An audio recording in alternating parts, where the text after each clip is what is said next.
Hello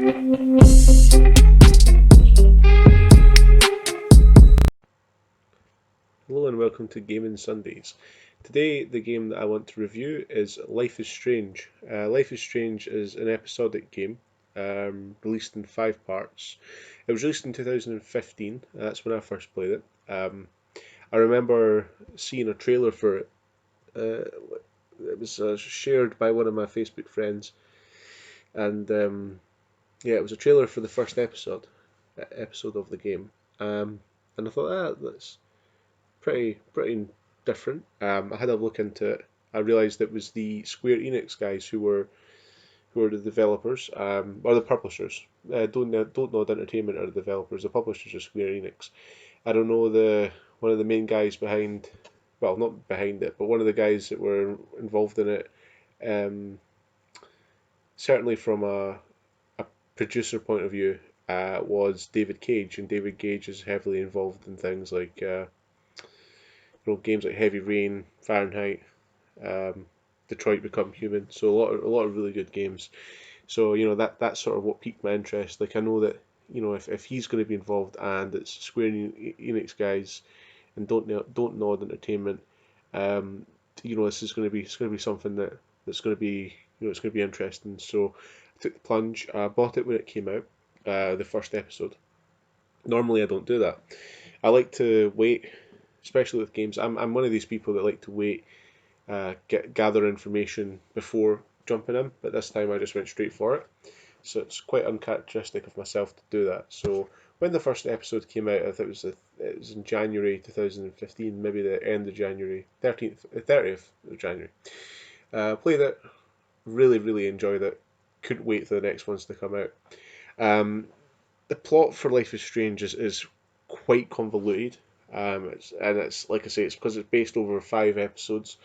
They were released periodically. The first one was in January, second one March, third one May, fourth one July, and the fifth one October. So they're quite sparse in how they were released.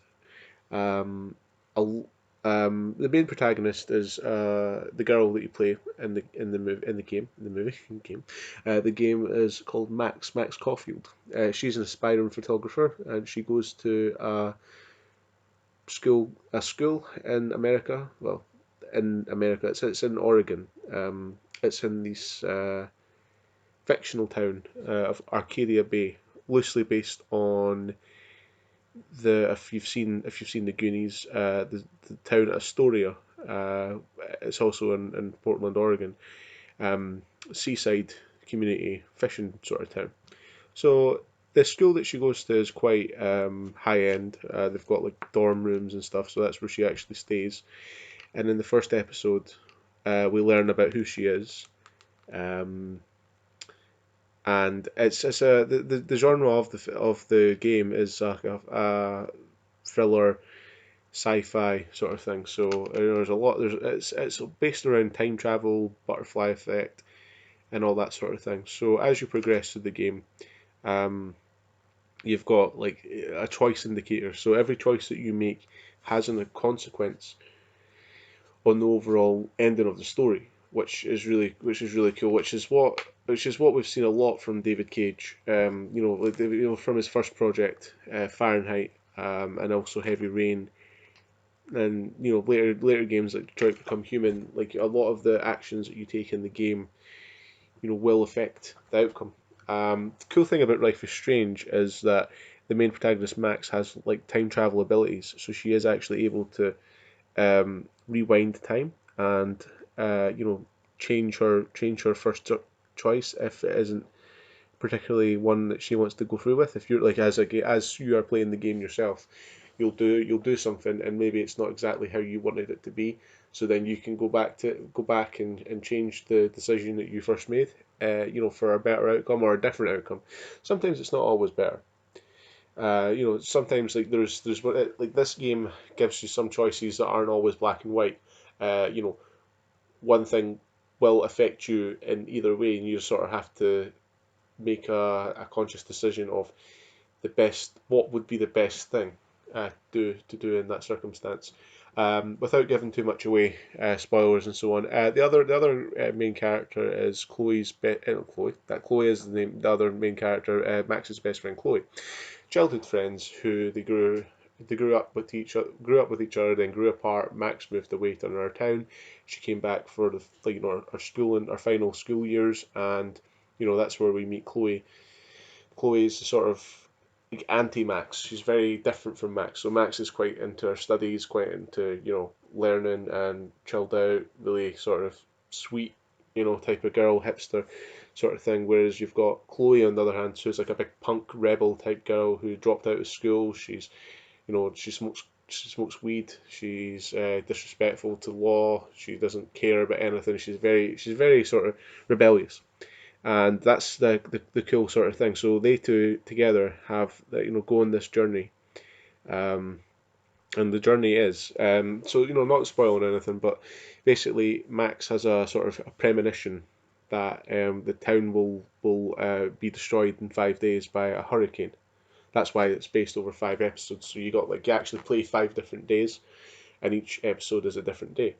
So Max has 5 days to stop the town from being destroyed by a storm, by a tornado.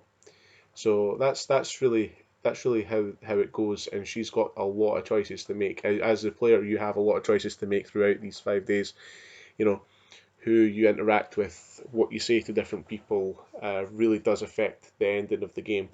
Also, your relationship with Chloe can hinder, or it can either get stronger or it can get weaker depending on your interactions, how you talk to her, as well as other people in the game, because there is quite a lot of characters in the game, and you've got your typical bullies, school bullies. Like you've got the Victoria, who is Max's enemy at school. She's very high class, very sort of pretentious, and she doesn't like Max because she's jealous of Max in a way. She like hates her because of her photography skills. The other bully in it is a guy called Nathan.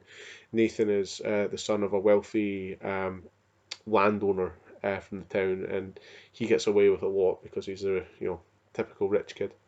So those are the two main villains. Max and Chloe are the heroes of the story, and then there's an abundance. There's so many other characters in the game, which is it's really good how diverse they've made it. Like it's not just a couple of people. You that are centered on. There's in each one of the people that you meet, you can have an impact. Well, not everyone, not every character, but a lot of the characters you can have an impact on their lives if you use dialogue. You can speak to them. You can do something and then you meet them later on in the game and you can talk about that thing that happened. So there's really a lot. There's such a broad and bristling amount of things that you can do in this game, and I really enjoyed that. Um, Overall, I mean, visually it's great. I mean, there is a slight problem with their lip syncing. So when they're talking, sometimes their voice doesn't always match up to their lips, which is a bit, can be a bit distracting at times. But I think that's just an error with the actual um, game animation. So that's a bit of a con. But the game itself is stunning. It captures that sort of northwest, yeah, Midwest sort of America with the forests and then the fishing areas. There's a lot going on there. With that, their characters are quite interesting, and you can get roped into them. They're not. It's a bit typical American high school, bullies and so on. But overall, you can sort of relate to some of the characters in the game pretty well, which I really enjoyed. Overall, I give this an 8 out of 10. There is a sequel, Life is Strange 2, and there's also a prequel, Life is Strange Before the Storm. So maybe I'll do a bit on that, and I'll talk about that as well. But for now, yeah, I just wanted to cover the Life is Strange series, the very original one from 2015.